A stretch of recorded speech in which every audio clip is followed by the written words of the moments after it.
The alarm bells screamed through the corridors of Kepler's Rest, but Ambassador Vethara knew they would not save her people. Her 4 delicate hands shook as she pressed them against the communication console, watching the enemy ships grow larger on the viewing screen. The Korthak had come with 50 warships, each one bigger than anything the peaceful Villani had ever built. "How long until they reach us?" she asked Chief Engineer Mordan, though she already feared the answer. 20 minutes, maybe less," he replied, his usually calm voice cracking with fear. "Their weapons are charging." "Ambassador, we need to evacuate." Vethara looked around the control room of their trading station. For 30 years, Kepler's Rest had been a place of peace and commerce. Ships from dozens of different species came here to trade goods, share knowledge, and build friendships. The Villani had built it as a symbol of everything they believed in. Now the Korthak were going to destroy it all. "Have you sent the distress call?" she asked. "Yes, but the nearest Council peacekeeping force is 3 weeks away. The Korthak will have us processed and shipped off to their slave worlds long before help arrives." Vethara closed her eyes. The Villani had evolved on a world with no predators, no wars, no violence. They had joined the galaxy believing that all species shared their love of peace. The Korthak had taught them how wrong they were. This raiding fleet had already destroyed 2 Villani colonies. Thousands of her people were now slaves in Korthak mines. "Send another message," she said quietly. "To the humans." Mordan looked shocked. "The humans? But Ambassador, they only joined the Council 6 months ago. They have barely any ships. What could they possibly do?" "I don't know," Vethara admitted. "But they are the only ones close enough to help. Their patrol fleet was reported near the Zeta sector yesterday. That's only 2 days from here." "A patrol fleet," Mordan said sadly. "Probably 3 or 4 small ships. The Korthak will brush them aside like insects." Vethara began typing the emergency message anyway. She had met the human ambassador once, a woman named Sarah Martinez, who had seemed kind but oddly intense. There had been something in her eyes that reminded Vethara of the old predator species, the ones that most civilized worlds had moved away from. But humans claimed to be peaceful traders and explorers, just like the Villani. The message was simple: Kepler's Rest under attack by Korthak raiding fleet. 50 enemy warships. Request immediate assistance. Will be overrun within hours. Please help. She sent it on all emergency frequencies and then sat back in her chair. On the screen, the Korthak ships were close enough now that she could see their weapon ports opening. The leader of this fleet was Commander Thakmor, a brutal warrior who had personally overseen the enslavement of 6 different species. "All civilians to the escape pods," she announced over the station's communication system. "This is not a drill. Repeat, all civilians to escape pods immediately." But even as she said it, Vethara knew it was hopeless. The Korthak were too fast, too well armed. Their ships would catch the escape pods before they could reach safety. The Villani would become slaves, and Kepler's Rest would become another Korthak trophy. The first energy blasts hit the station's outer shields. The lights flickered, and Vethara felt the deck shake beneath her feet. The Korthak were not interested in capturing the station intact. They wanted to break the Villani resistance quickly and completely. "Shield generators down to 60%, Mordan reported. "They're targeting our weapon systems first." What weapon systems? Vethara thought bitterly. The station had a few defensive turrets designed to stop pirates and asteroids. Against a Korthak war fleet, they were useless. More blasts hit the station. The lights went out completely and emergency power kicked in, bathing everything in a red glow. Vethara could hear the sound of metal tearing and atmosphere venting into space. The Korthak were being thorough. "Ambassador," Mordan said urgently, "I'm getting a response to our distress call." "From the Council?" "No, from the humans." Vethara's heart skipped. "What do they say?" Mordan read from his screen. "Message received. Help is coming. Hold position. Do not surrender. Signed, Admiral Sarah Chen, Human Fleet Command." "Admiral?" Vethara was confused. "I thought they only had a patrol group in this sector." "That's what the intelligence report said," Mordan agreed. "Maybe they promoted someone for this mission?" Another massive blast rocked the station. This time the deck plates buckled and sparks flew from several control panels. The Korthak were getting closer, and their weapons were getting more accurate. "Attention, Villani." A harsh voice came over the communication system. It was Commander Thakmor himself. "This is your only warning. Surrender now and we will be merciful. Your deaths will be quick. Resist and we will make you suffer before you become our slaves." Vethara looked at Mordan. The engineer was a gentle soul who had never hurt anyone in his life, but now his face was set with determination. "Send a reply," he said. "Tell him we're still here." "Shield generators down to 20%, another technician called out. "Hull breaches on levels 7 through 12. We're losing atmosphere fast." The escape pods were launching now, small silver dots fleeing into space. But just as Vethara had feared, the Korthak fighters were already moving to intercept them. She watched in horror as green energy beams reached out to disable the fleeing ships. Her people would not even have the mercy of death. "How long until the humans arrive?" she asked. Morden checked his calculations. "If they left immediately after receiving our message, and if they're really only 2 days away, 36 hours at the earliest. We'll be dead in 2 hours," another technician said quietly. Vethara nodded, but something inside her refused to give up. The human message had been so confident, so certain. "Help is coming. Do not surrender." As if Admiral Chen knew something that Vethara did not. The station shook again, more violently this time. The main power grid was failing, and life support was running on backup systems. The Korthak would board them soon, and then the real horror would begin. Vethara had heard the stories from other survivors. The Korthak liked to make examples of those who resisted. "Incoming transmission," Mordan said suddenly. It's from the human fleet. Put it through." A new voice came over the speakers, calm and professional. "Kepler's Rest. This is Admiral Sarah Chen of the human fleet. We have received your distress call and are en route to your position. Estimated arrival in 18 hours. Hold your position and do not surrender. We are bringing adequate forces to resolve this situation." 18 hours. Better than 36, but still too long. And what did adequate forces mean? 3 ships? 5? However many they had, it would not be enough against 50 Korthak warships. But as the station continued to shake under enemy fire, and as her people continued to flee in their tiny escape pods, Vethara found herself holding on to that calm, confident voice. The humans were coming. Somehow that made the terror a little easier to bear. She just hoped some of them would still be alive when the humans arrived. Admiral Sarah Chen stood on the bridge of the dreadnought Indomitable, staring at the message that had just arrived. Around her, the usual sounds of a warship at work continued. Officers gave quiet orders, computers hummed, and somewhere in the distance, she could hear the rhythmic steps of Marines doing their morning exercises. "Ma'am?" Commander Jackson, her second-in-command, was waiting for her response. "The Villani distress call?" Sarah read the message again. 50 Korthak ships attacking a peaceful trading station. She had read the intelligence reports about the Korthak. They were slavers, raiders, and bullies who picked on species that could not fight back. The kind of enemy that made her job both necessary and satisfying. "Signal the fleet," she said calmly. "All ships to combat readiness. We're going to war." Jackson blinked. "Ma'am, should we not contact the Galactic Council first? Perhaps negotiate?"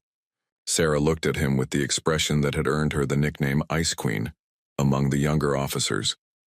"Commander, 50 armed warships are attacking civilians. What exactly would you like to negotiate?" "Of course, Admiral. I'll signal the fleet immediately." As Jackson moved to carry out her orders, Sarah allowed herself a small smile. The galaxy had been very polite to humanity since they joined the Galactic Council. Very careful, very diplomatic. Most species seemed to think humans were just another peaceful race of traders and explorers. They had no idea what humans actually were. The training exercise had been her idea. 200 ships and 50,000 personnel, conducting routine maneuvers in the Outer Rim territories. The Council had been told it was a way for humanity to practice space operations in their new fleet. What they had not been told was that this was a fully armed battle fleet, equipped with the most advanced weapons humanity had ever built. "Fleet signals ready." "Admiral," Jackson reported. "Put me through to all ships." The main screen lit up with dozens of smaller screens, each showing the bridge of a different human ship. Captains, commodores, and ship commanders looked back at her. Some were young, some were old, but all of them had the same look in their eyes. They were warriors, and they had been waiting for this moment. "Ladies and gentlemen," Sarah began, "we have received a distress call from Kepler's Rest. A peaceful trading station operated by the Villani is under attack by a Korthak raiding fleet. 50 enemy ships, unknown number of civilians at risk." She could see the change in their faces. The boredom of training exercises was gone, replaced by cold professional focus. "The Korthak are slavers," she continued. They capture entire populations and sell them to the highest bidder. They have already destroyed 2 Volani colonies. Today, they made the mistake of attacking civilians while humanity was nearby. Captain Rodriguez of the carrier Valkyrie spoke up. Rules of engagement, Admiral? The Korthak have been given the opportunity to withdraw. When we arrive, we will give them one chance to surrender. If they refuse, we will destroy them. Sarah's voice was ice cold. We are not peacekeepers. We are not negotiators. We are the hammer, and the Korthak have made themselves the nail. Time to target? Asked Commodore Kim from the battleship Titan. 18 hours at maximum burn. I want the fleet in full battle formation when we drop out of hyperspace. Carriers launch fighters immediately upon arrival. Destroyers form hunter-killer groups. Battleships target their largest vessels. We go in hard and we go in fast. The screen filled with acknowledgments from her captains. Sarah could see the excitement building in their eyes. Humanity had not fought a real war in over 50 years. Their military had been preparing, training, and improving, but always in simulations and exercises. Now they would find out if all that preparation had been worth it. Admiral, Commander Jackson said quietly, the intelligence reports suggest that Korthak ships are quite advanced. Their weapons technology is supposed to be among the best in the galaxy. Sarah nodded. According to the reports, yes. What the reports don't mention is that Korthak ships are designed for raiding and intimidation. They're built to fight civilians and lightly armed peacekeepers. They've never faced a fleet designed from the ground up for war. She turned to look out at the stars through the main view screen. Somewhere out there, the Volani were fighting for their lives against an enemy that saw them as nothing more than merchandise. The galaxy had grown comfortable with this. Species like the Korthak were tolerated because stopping them would require violence, and most galactic civilizations had moved beyond violence. Humanity had not. Fleet reports ready for hyperspace jump, the navigation officer announced. Take us to war, Sarah ordered. The stars stretched into lines as the human fleet entered hyperspace. 200 ships moving in perfect formation, like a school of predatory fish heading toward feeding grounds. In the fighter bays, pilots were already suiting up and running final checks on their weapons. In the marine barracks, soldiers were loading ammunition and sharpening knives. In the engine rooms, technicians were pushing the reactors to maximum output. The Korthak thought they were facing a helpless trading station protected by a few light patrol ships. Instead, they were about to encounter the most advanced military force humanity had ever assembled. Sarah walked to her command chair and sat down, watching the hyperspace readings on her screens. 18 hours to reach Kepler's rest. 18 hours to prepare for humanity's first real battle since joining the galactic community. She thought about the message she had sent to the Volani. Help is coming. Do not surrender. We are bringing adequate forces. The Volani probably thought adequate forces meant a small squadron of human ships, maybe 5 or 6 vessels at most. They could not imagine that any species would respond to a distress call with a full battle fleet. But then most species had never been in a position where genocide was just another word for Tuesday.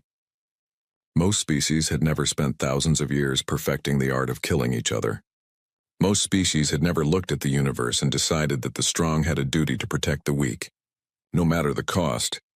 Admiral, the communications officer called out, we're receiving updates from long-range sensors. The situation at Kepler's Rest is deteriorating. The station is heavily damaged and multiple escape pods have been captured.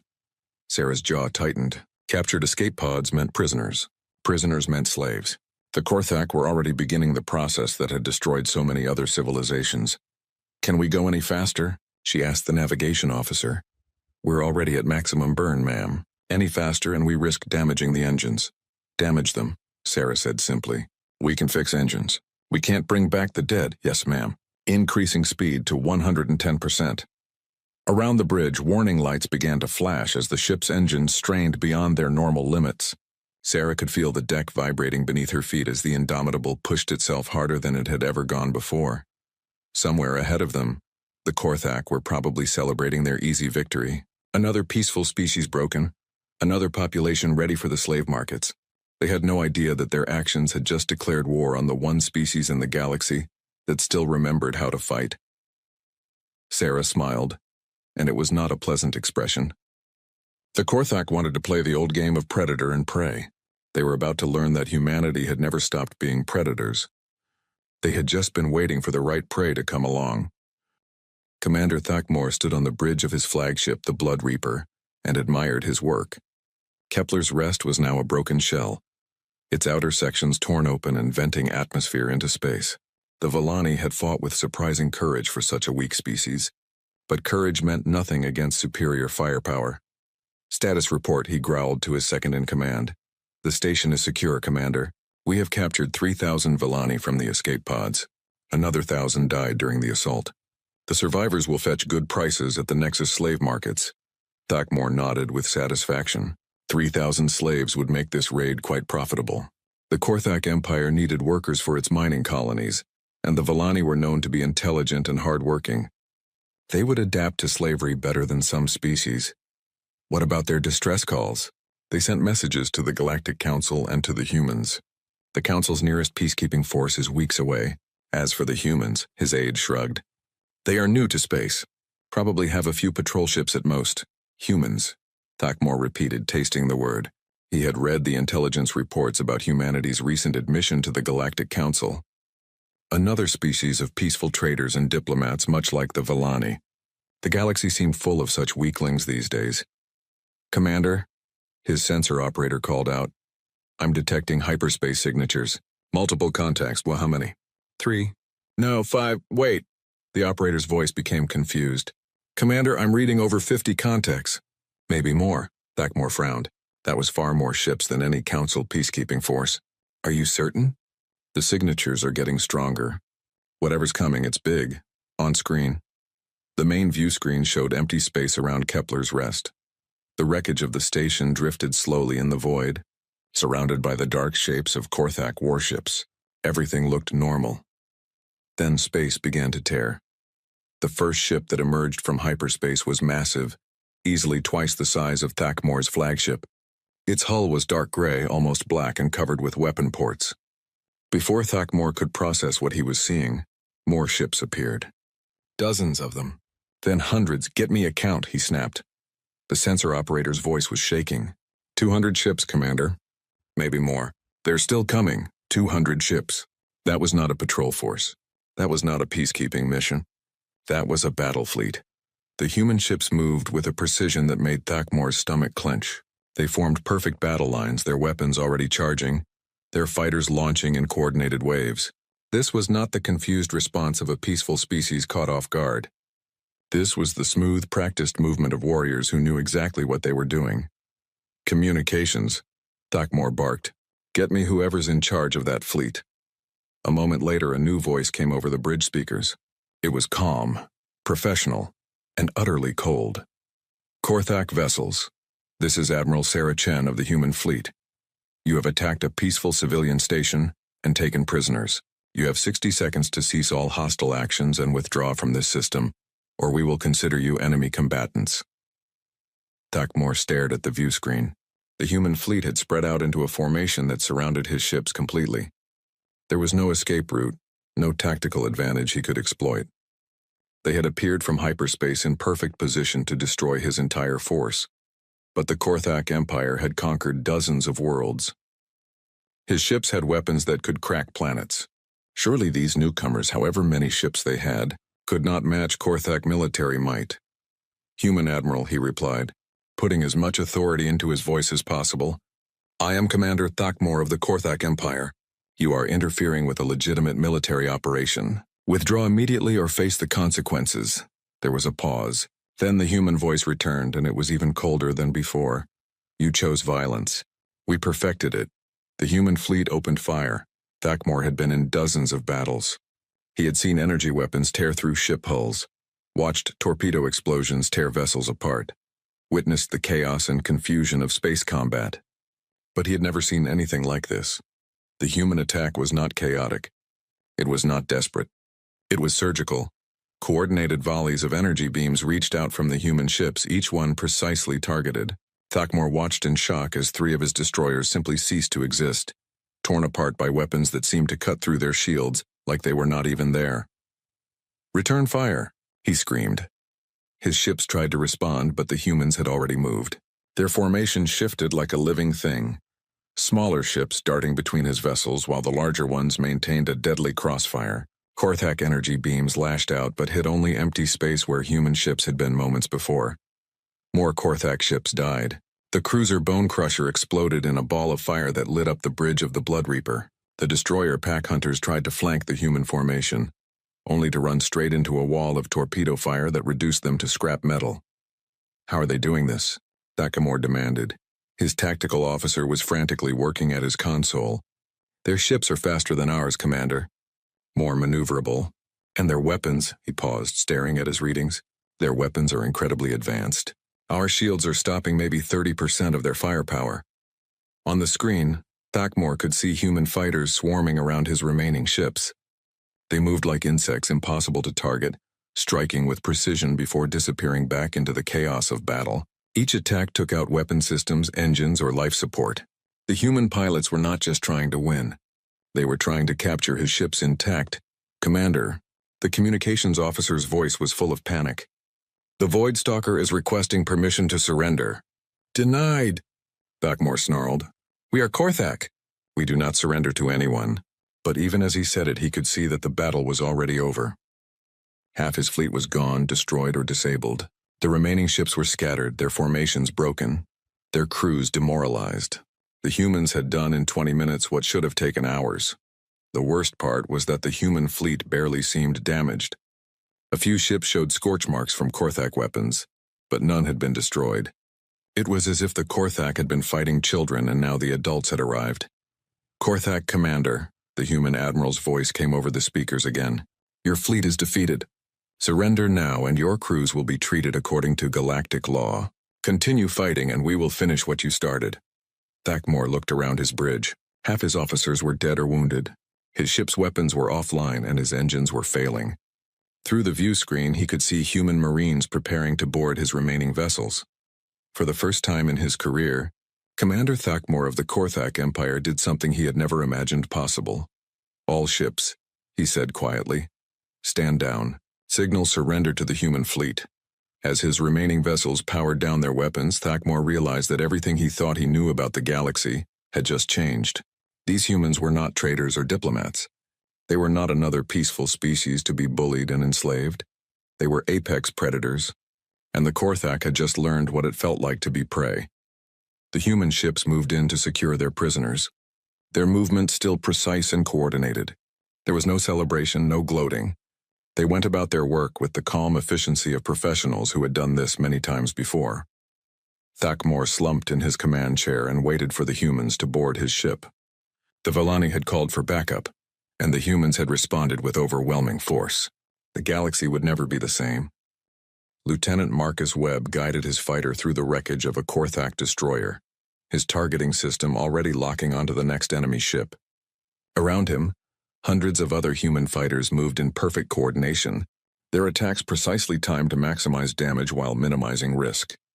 Red Squadron, form up on me, came the voice of his squadron leader over the comm.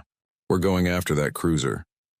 Marcus pulled his fighter into formation with 11 other ships, their engines synchronized as they accelerated toward the Korthak vessel.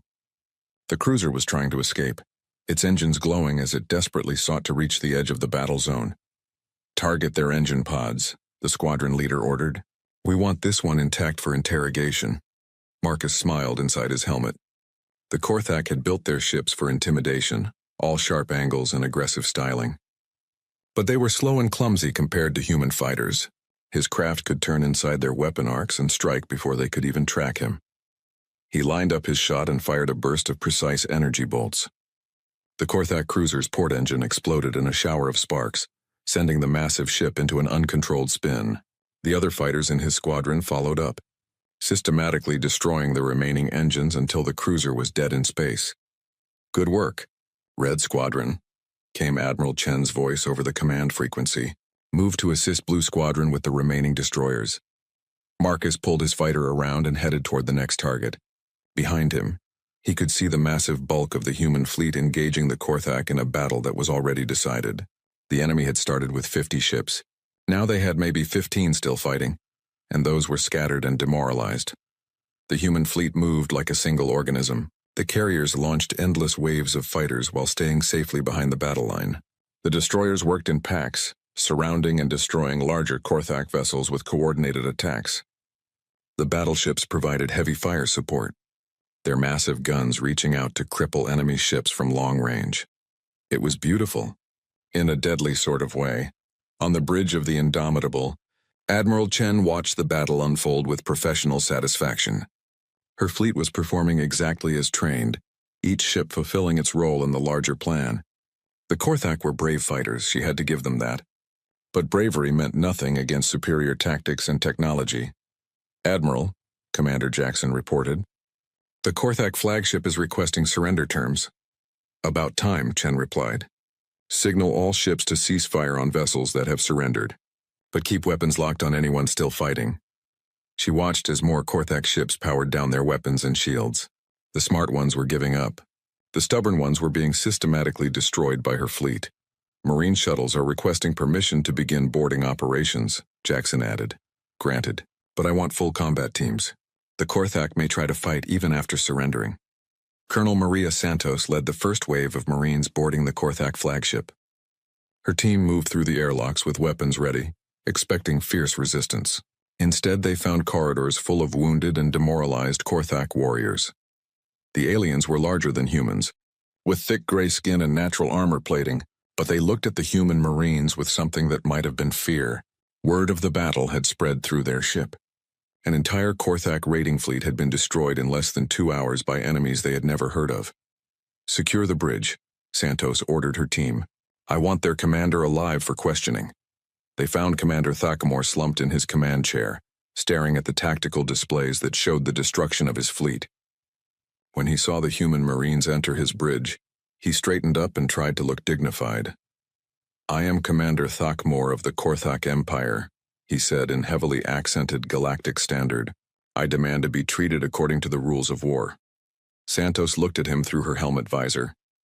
"You attacked civilians. You took prisoners for slavery. You don't get to demand anything." She turned to her sergeant. "Secure the computer systems. I want everything downloaded. Ship logs, tactical databases, communication records, everything." As her Marines went to work, Santos studied the Korthak commander. He was trying to project authority, but she could see the fear in his eyes. His species had been raiding and enslaving others for generations, but they had never faced real opposition. "How many Villani did you capture?" she asked. 3,000, Thackamore replied reluctantly. "They are unharmed. We do not damage valuable merchandise." Santos felt anger surge through her, but she kept her voice level. "You're going to help us find them. All of them. And you're going to help us get them home safely." "And if I refuse?" Santos smiled, and it was not a pleasant expression. "Then we'll ask your crew. I'm sure someone will be more cooperative than you." On another Korthak ship, Sergeant David Kim was discovering just how thorough the human attack had been. The enemy vessel had been disabled, not destroyed. Its weapons were offline, its engines dead, but its life support was still functioning. The Korthak crew was alive but helpless. How did they do this? One of the Korthak officers asked in broken galactic standard. "Your ships, they are so fast, so precise. It is impossible." Kim checked his weapon and continued searching the ship for holdouts. "Not impossible. Just practiced." "Practiced? But the intelligence report said humans are peaceful. Traders and explorers," Kim laughed. "We are peaceful. This is us being peaceful. You should see us when we're angry." The Korthak officer looked confused, so Kim decided to explain. "You attacked civilians. Innocent people who never hurt anyone. That made us angry. This," he gestured around the disabled ship, "this is us being restrained." Meanwhile, in the medical bay of the human carrier Valkyrie, Dr. Jennifer Hayes was treating the first group of rescued Villani. The aliens were in bad condition, showing signs of stress and malnutrition from their brief captivity. But they were alive and they were free. "How many humans came?" asked one of the Villani refugees, a young female with large frightened eyes. 200 ships, Dr. Hayes replied as she treated a burn on the alien's arm. "About 50,000 people total." The Villani's eyes grew even larger. 50,000 for us? "For anyone who needs help," Dr. Hayes said simply. "That's what we do." She had seen the intelligence reports about the Korthak Empire.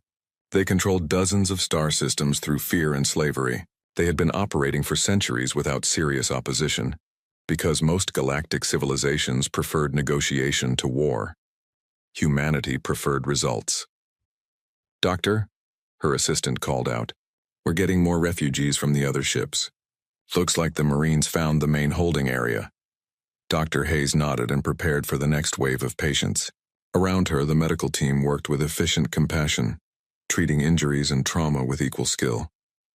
These Villani would go home to their families. The Korthak would face justice, and the galaxy would learn that some species still believed in protecting the innocent. On the bridge of the Indomitable, Admiral Chen was receiving final reports from her fleet commanders. Korthak fleet completely neutralized, Captain Rodriguez reported from the carrier Valkyrie. 37 ships destroyed, 13 captured intact. All Villani prisoners recovered alive. "Casualties?" Chen asked. "Minor damage to 6 of our ships. 17 wounded, no fatalities," Chen nodded. The battle had gone better than even her most optimistic projections. The Korthak had been completely outmatched, not just in numbers but in technology and tactics. "Begin salvage operations," she ordered. "I want those Korthak ships studied. Their technology, their databases, their communication codes. Everything." She turned to look at the tactical display, where the wreckage of the Korthak fleet drifted among the stars. The battle was over, but the war was just beginning. The Korthak Empire was vast, with hundreds of ships and thousands of slaves.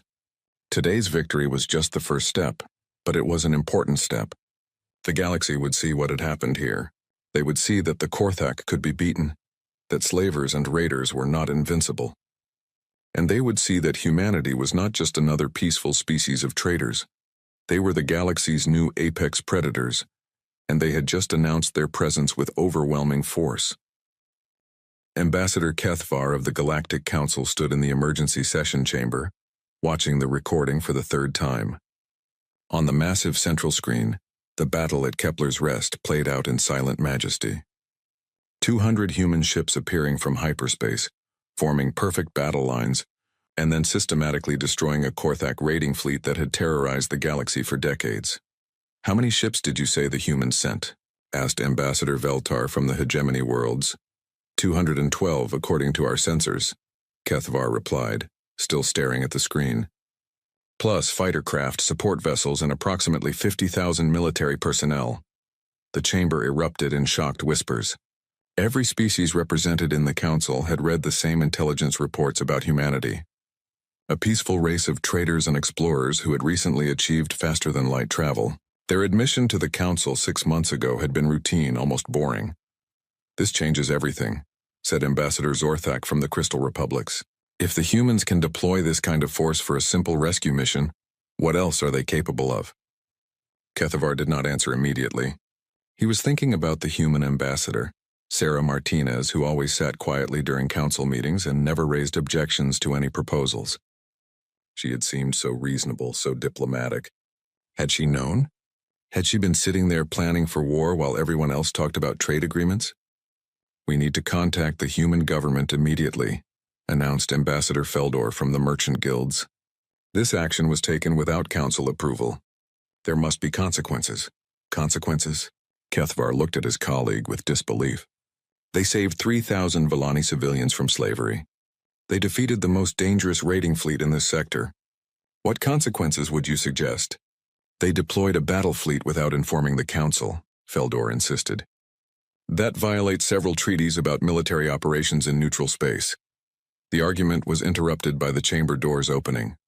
Ambassador Martinez walked in, flanked by 2 human aides. She looked exactly the same as always. Calm, professional, and completely unintimidating. But now Kethvar found himself studying her more carefully, looking for signs of the warrior species that had just revealed itself to the galaxy. "Honored ambassadors," Martinez said, taking her place at the human delegations table. "I understand you have questions about recent events at Kepler's Rest." "Questions?" Ambassador Feldor was practically sputtering. "Your people deployed a war fleet without permission. This is a violation of what exactly?" Martinez interrupted, her voice still perfectly polite. "The Council Charter clearly states that member species have the right to defend themselves and protect civilians from illegal aggression. The Korthak attack on Kepler's Rest was both unprovoked and in violation of 17 different galactic laws." She activated a holographic display above her table, showing detailed legal citations. "The Villani requested assistance. We provided it. End of story. Kithvar leaned forward. Ambassador Martinez, our intelligence report suggested that humanity possessed a small exploration fleet. Perhaps a dozen ships at most. Where did this battle fleet come from? Martinez smiled, and for the first time, Kithvar thought he could see something predatory in her expression. Our intelligence reports were apparently incomplete. Humanity maintains a substantial military force for defensive purposes. Defensive? Ambassador Zorthak's crystal carapace was glowing with agitation. 200 ships is not defensive. That is an invasion force, is it? Martinez asked mildly. The Korthak brought 50 ships to attack civilians. We brought enough ships to stop them. Would you have preferred that we let the Villani be enslaved? The chamber fell silent. None of them could argue with the result. The Villani were free. The Korthak raiding fleet was destroyed, and civilian casualties had been minimal. By any objective measure, the human response had been both effective and proportional, but it had also been terrifying. Meanwhile, in the Korthak home system of Vorkesh, Supreme Commander Grakthor was reading the reports from Kepler's Rest with growing horror. An entire raiding fleet destroyed in 2 hours, 50 ships that had conquered dozens of worlds, reduced to scrap metal by an enemy they had never encountered before. How is this possible? He demanded of his intelligence chief. The humans are supposed to be weak, peaceful traders with no military experience. The intelligence was wrong, Supreme Commander, the chief replied nervously. It appears that humanity has been concealing their true capabilities. Grakthor studied the tactical analysis of the battle. The human ships had moved with precision that spoke of extensive training and experience. Their weapons technology was clearly superior to anything the Korthak possessed. Most disturbing of all, they had won the battle without losing a single ship. What do we know about their fleet strength? He asked. Unknown, Supreme Commander. If they can deploy 200 ships for a rescue mission, their total fleet could be much larger, possibly thousands of vessels, thousands of ships. Grakthor felt something he had not experienced in decades: fear. The Korthak Empire was built on the principle that superior force could overcome any opposition. But what happened when you encountered a force that was superior to yours? Cancel all raiding operations in human space, he ordered. Recall our fleets to defensive positions, and send a diplomatic message to the human government. Tell them we wish to discuss terms. The intelligence chief looked shocked. Terms, Supreme Commander? We do not negotiate with our enemies. We do when they can destroy our entire fleet in 2 hours, Grakthor replied grimly. Back on the human homeworld of Earth, President Elena Vasquez was meeting with her military advisors in the secure briefing room beneath the Capitol building. The walls were covered with tactical displays showing ship positions throughout human space. The council session went about as expected, she told Admiral Chen, who had returned from Kepler's Rest the day before. Lots of shock, some anger, and a great deal of fear. Any formal protests? Chen asked. Several, but nothing they can actually act on. We followed galactic law to the letter. Vasquez smiled. Your suggestion to record everything paid off. The legal department is very happy with the documentation. She turned to look at the star charts on the wall. Red markers showed known Korthak positions, while blue markers indicated human fleet deployments. What's our next move? The Korthak are already pulling back their raiding fleets, Chen reported. Our intelligence suggests they're concentrating forces around their core worlds. Classic defensive posture. They're scared, added General Morrison from the Army. They thought they were the apex predators in this part of the galaxy. Now they know better. Vasquez nodded. And the other species? Mixed reactions, Chen replied. Some are grateful that someone finally stood up to the Korthak. Others are worried about human intentions. A few are sending diplomatic feelers about possible alliance. Agreements. Good, that's exactly what we wanted. Vasquez had been planning for this moment since humanity first learned about the galactic community, a galaxy full of peaceful species, terrorized by bullies and raiders with no one willing or able to fight back. It had been an opportunity too good to pass up. Ma'am. An aide entered the room with an urgent message. The Villani government has sent a formal alliance proposal. They're offering exclusive trading rights and military basing agreements in exchange for protection. First domino, Chen said with satisfaction. Vasquez read the proposal quickly. Approved. Send them a positive response and begin negotiations immediately. She looked around the room at her advisors. Gentlemen, ladies, this is just the beginning. The galaxy spent centuries building a system based on diplomacy and negotiation, very civilized, very peaceful, and completely unable to deal with species that prefer violence. She stood up and walked to the star chart. We're going to change that system, not through conquest or intimidation, but by showing everyone that bullies can be stopped, that civilians can be protected, that there's an alternative to living in fear. And if other species object to our methods, asked General Morrison. Vasquez smiled. Then they can try to stop us. But I suspect most of them will be too busy asking for our help. On the bridge of the Indomitable, now patrolling the border between human and Korthax space, Admiral Chen was reading the latest intelligence reports. The Battle of Kepler's Rest, as it was already being called, had sent shockwaves throughout the galaxy. Trade routes were shifting as merchants sought the protection of human space. Diplomatic missions were arriving daily with requests for assistance. And in the darker corners of the galaxy, raiders and slavers were having second thoughts about their career choices. Admiral, Commander Jackson reported, we're receiving a priority message from Earth. New orders. Chen read the message and smiled. Another distress call, this time from a mining colony under attack by pirates. The locals had specifically requested human assistance. Signal the fleet, she ordered. We have work to do. As the human ships changed course toward their next mission, Chen reflected on how much the galaxy had changed in just a few days. The Villani had called for backup, expecting maybe a few patrol ships. Instead, they had gotten a demonstration of what humanity could accomplish.